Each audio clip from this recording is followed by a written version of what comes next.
Assalamualaikum warahmatullahi wabarakatuh. Salam sejahtera. Alhamdulillahillazi anzala ala abdihil kitaba wa lam yaj'al lahu 'iwaja qayyiman liyunzira ba'san shadidan min ladunhu wa yubashshiral mu'minin wa usalli wa sallim ala rasulihil karim wa ala alihi wa sahbihi ajma'in. Saudara Timbalan Menteri, KSP di Timbalan dan rakan-rakan yang saya muliakan. Pertama saya mohon maaf, ni dia kata demam belanjawan. Lepas belanjawan ni ada MC hari ni. Minta maaf kerana lewat dari jadual. Yang satu amalan tidak baik, contoh tidak baik. Tapi hari ini saya kurang sihat. Kita mulakan dengan mengatur syukur kepada Allah SWT kerana dapat sama-sama tentang belanjawan negara. Dan seperti biasa kita tahu bahawa yang mengumumkan atau membacanya Menteri Kewangan, tapi mempersiapkan itu jentera yang ramai. Semua terlibat, khusus dari Kementerian Kewangan, tapi juga kementerian lain yang memberikan input. Jadi sepatutnya kita berikan penghargaan kepada semua yang bertanggungjawab, bukan dalam kerajaan, bahkan juga dalam swasta, yang memberikan input yang dapat kita manfaatkan untuk bagi tahun hadapan dengan lebih bijak. Jadi sebab itu saya selalu tegaskan bahawa belanjawan ini belanjawan negara, maknanya yang dipaparkan kepada rakyat supaya beri keyakinan bukan saja pada pelaburan dan ke arah pertumbuhan, tetapi memberikan keselesaan semaksimal mungkin kepada rakyat. Tapi tentunya belanjawan negara 1 tahun tidak menyelesaikan masalah atau kerumitan yang kita warisi selama puluhan tahun. Sebab itu mana-mana belanjawan itu dia tidak harus dilihat dalam satu pompongan atau vacuum. Dia mesti lihat juga latar belakang kekuatan ekonomi, keutuhannya, kestabilan politiknya, keupayaan kita melangsaikan hutang dan juga menyelesaikan beberapa kerangka ekonomi makro yang asas. Umpamanya apa teguran yang kita dengar setakat ini, dia kata mengapa harus kita turunkan defisit, mengapa harus kita sibuk melangsaikan hutang. Itu dari segi kerangka dia ada pemikiran yang berbeza. Kalau kita terus dengan defisitnya membengkak, orang yang nak labur dia tak yakin. Dia kata ini diurus oleh barisan pimpinan politik atau pengurusan kerajaan dan tidak bertanggungjawab. Mana-mana Adam Smith yang sebaik mengurus ekonomi negara macam mengurus ekonomi rumah tangga. Hutang membengkak, anak-anak tak mampu bayar, maknanya gagal pengurusannya. Hutang yang mampu ditangani kemudian itu ada kemudasabahannya, terutama kalau hutang itu yang boleh bawa pertumbuhan. Jadi tak apalah, kita dah putuskan jangan lagi tambah hutang piutang, kita teruskan bahawa defisit harus kurang. Dalam masa yang sama, masalah-masalah prasarana asas, pendidikan, kesihatan, prasarana asas itu harus diberikan perhatian. Anak-anak kita di sekolah tak mampu tunggu 10 tahun untuk sekolah dibangunkan, atau fakulti AI yang kita umumkan tak boleh tangguh 5 tahun kerana kita tidak akan dapat bersaing dengan baik. Jadi ada beberapa keutamaan. Siapa nak memutuskan keutamaan itu? Kita dengar semua pihak, akhirnya kita terpaksa putus. Daripada 1000 usul, kita mungkin terpaksa terima 100. 100 itu tidak puas hati kerana tidak dapat keseluruhan permintaan. Yang 900 itu tak suka sebab tak dapat dipertimbangkan. Dia lupa bahawa belanjawan ini untuk 2024, dia lagi 25, 26 insya-Allah. Jadi sebab itu penerangan dia penting. Dua perkara yang penting dalam belanjawan. Kita kena jelaskan kepada rakyat, dan ini tugas bukan Perdana Menteri dan kita menjelaskan kepada rakyat tentang isu-isu pokok. Mengapa kita tumpukan kesihatan, pendidikan? Kerana mana-mana negara, tanggungjawab kerajaan utama itu yang saya sebut tentang pandangan pengalaman seorang pemikir Islam, marhum Malik bin Nabi.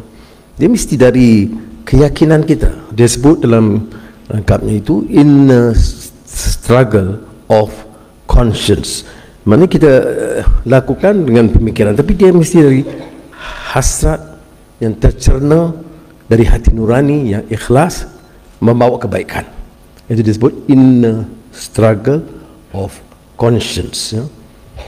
Malik bin Nabi ini pemikir besar dari Algeria yang banyak mempengaruhi pemikiran saya sejak muda lagi.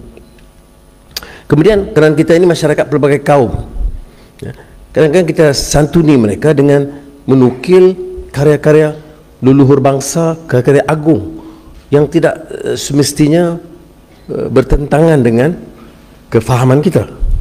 Sebab tu saya ambil Mencius, seorang sage Cina yang agung, dia menekankan soal itu juga, keyakinan, soal ihsan. Maknanya masyarakat kita kaum lain pun tidak merasa terasing dari gagasan kita untuk mengangkat martabat semua rakyat.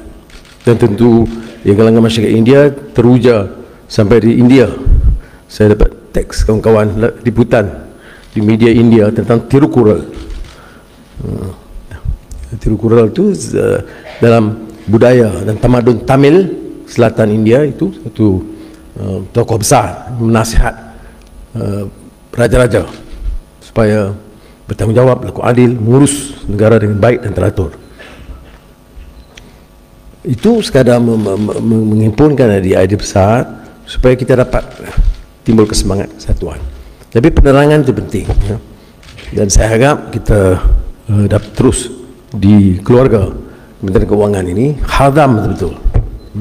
Mengapa penekanan demikian, dan termasuk yang kontroversinya, ya.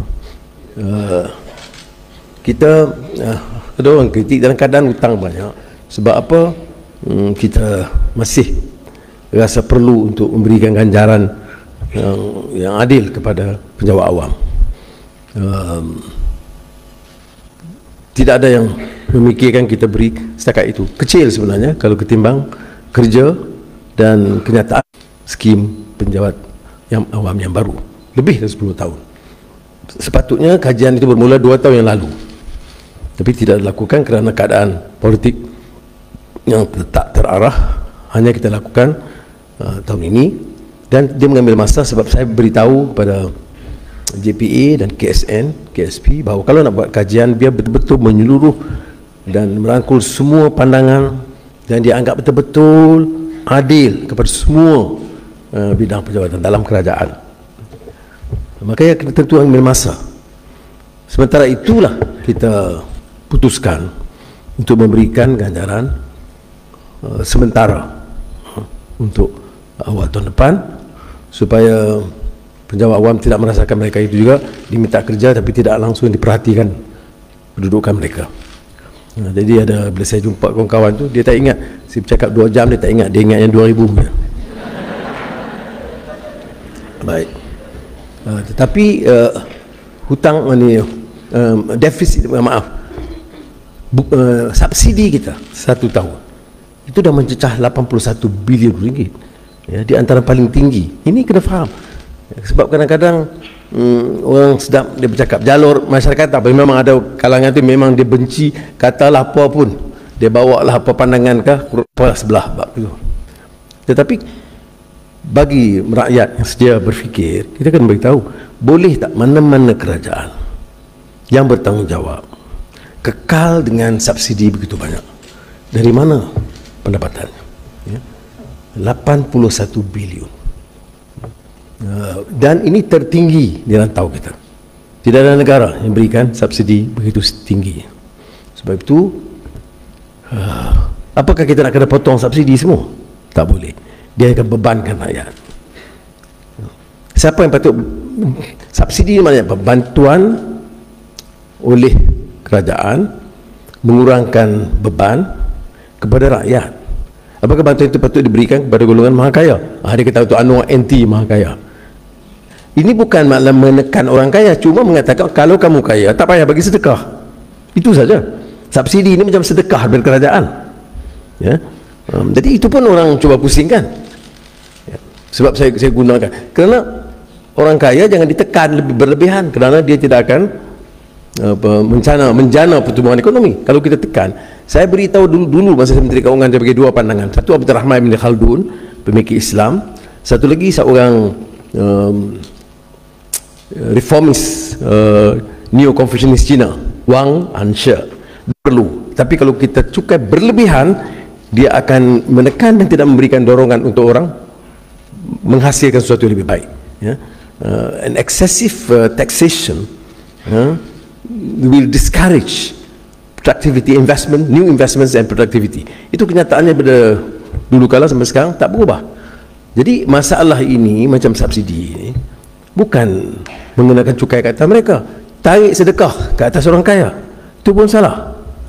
Macam tabung haji, saya mula dengan tabung haji. Tabung haji selama ini dia berikan kemudahan dan subsidi kerajaan kepada semua. Kalau sudah pendapatan saudara 1 juta ringgit sebulan, kalau daftar melalui tabung haji akan bagi subsidi nak pergi Mekah. Jadi bagi saya tak menasabah, bayarlah. Dan tabung haji akan membantu mempermudahkan dan mengurus. Itu tujuan tabung haji. Dan bagi orang yang pendapatan sederhana, miskin, berilah sikit subsidi. Yang lagi miskin, kalau dia upaya pergi, bagilah bantuan lebih sikit. Begitu. Jadi tahun ini kita mulakan. Alhamdulillah tidak ada masalah. Jadi kuranglah sedikit tanggungan tabung haji. Maknanya bukan menekan, maknanya menarik balik sedekah kepada orang kaya, subsidi. Begitu juga elektrik. Elektrik yang bukan dikenakan cukai tambahan, dikurangkan subsidi, itu pun ditarik subsidi, tetapi subsidi bagi 90% rakyat kekal. Jadi kalau tanya saya itu yang saya rasa seadil mungkin lah. Tapi oleh kerana dunia politik demokrasi tidak menghalang orang menyerang, dia menyerang lagi. 90% tak terkesan, 10% teratas itu dikenakan, dia tidak diberikan subsidi. Berapa savings kita? 4.6 bilion ringgit. Betul, John? Dia ingat angka. Ya, maknanya selama ini subsidi itu dimanfaatkan oleh golongan 10% ini hampir sama dengan 90%. Hampir 50% daripada subsidi itu diambil oleh orang 10%. Apakah ini satu dasar yang kita terapkan? Tak. Ini yang disebut kecelaruan dasar selama ini. Kita bagi subsidi semua dapat. Tak betul. Ini yang cuba kita, yang kita akan mensasarkan. Ada yang kata bukan mensasarkan, mensasaukan. Mensasarkan maknanya kita sasar semula subsidi. Subsidi untuk 90%. Jadi kita saving 4.6 bilion ringgit. Dan bila kita kata subsidi kepada semua rakyat, ya, dan minyak, ayam dan telur, termasuk 3.5 juta orang asing di Malaysia. Jadi puluh bilion kita bayar bagi orang asing. Jadi kita kena fikir jalan macam mana nak beri subsidi kepada rakyat, tapi jangan bagilah 35 juta ni, dia datang kerja, dia bayar cukai. Ya. Ini yang berlaku. Sebab itu dalam soal ayam dan telur, walaupun kita beri bantuan, dia sebenarnya ayam dan telur daripada dulu kita bagi, dia kata harga ceiling bantuan untuk kekalkan harga tu, kerajaan bayar subsidi. Tetapi sekarang ni dia bagi tiap hari. Dulu sebelum perayaan, sebelum hari puasa, sebelum hari Cina, kita bagi takut naik melambung, membebankan rakyat. Berapa setahun yang lalu, saya ingat dalam 3.4 bilion ringgit subsidi ayam dan telur, termasuk 3.5 juta orang asing. Juga orang-orang yang paling kaya tadi, yang 10% tadi itu. Jadi kita kena sasarkan semula. Tapi kebetulan harga ayam dan telur hari ini lebih rendah daripada harga yang kita tetapkan. Jadi tidaklah perlu diberikan ceiling harga. Ini yang menyebabkan kita harus, ini yang saya katakan, penerangan menjelaskan. Katalah macam baru ni bangkit yuran universiti, kita beri PPT-PTN 1,500, ada yuran universiti 1,800, ada keluarga dapur dari Ampang, 2 dari Tambun, kata dia tak mahu terima pelawaan ke universiti kerana tidak mampu. Jadi saya bagi arahan, tidak ada universiti yang boleh menolak mana-mana pelajar miskin, mesti daftar, bagi nama dia, dan kementerian jabatan harus selesaikan. Ya. Sebab itu saya kata, sementara dasar itu baik, kita kena dapat maklumat. Jadi arahan tahun ini pertama kali dalam sejarah, tidak ada anak kita dari mana saja, dari kaum mana juga, yang miskin tidak mampu bayar yuran, yang ditolak oleh universiti. Dia daftar dulu, kemudian dia lapor, beri dia ruang dengan dicari. Kalau tidak ada wang, kita minta daripada bank negara. Nah, itu gua. Baik. Jadi sebagai contoh, itu mana saya kata penerangan. Baik. Yang penting yang ketiganya, yang harus bermula dari Kementerian Kewangan, ialah pelaksanaan. Baik penjimatan, sebaik kita keluar daripada bilik ini, lampu mesti tutup. Sebab saya tengok keselesaan kita pembaziran itu, kita lupa bahawa soal kemiskinan, orang yang cakap, orang yang ambil harta anak yatim, orang yang mengenayak orang miskin, itu Quran menyebut orang itu, dia kata dia beragama, tetapi dia mendustakan agama. Ara'aital ladzi yukazzibu bid-din. Itu satu perkara yang disegah keras dalam Islam. Tapi dalam amalan kita kadang-kadang kita cuai. Begitu juga kalau pembaziran. Saya beritahu dulu, kalau masa perhimpunan Kementerian Kewangan di luar Jalan Duta, kita boleh nampak lampu. Kalau ada lampu buka, saya minta ketua jabatan naik tutup dulu. Kena ada latihan itu. Kerana wang itu wang rakyat, wang negara. Kita tak boleh sia-siakan. Kerana dalam Quran juga dia dikatakan orang yang membazir. Orang yang membazirin itu Quran menemplak sebagai ikhwanus syayatin, sahabat syaitan. Ini kuliah duha. Jadi saya harap perkara ini diambil secara serius. Tiap orang yang bertanggungjawab, orang keluar tutuplah lampu, termasuk di pejabat PKSP. Sebab tu hari itu saya lalu, dia tak ada dalam bilik, tapi lampu on.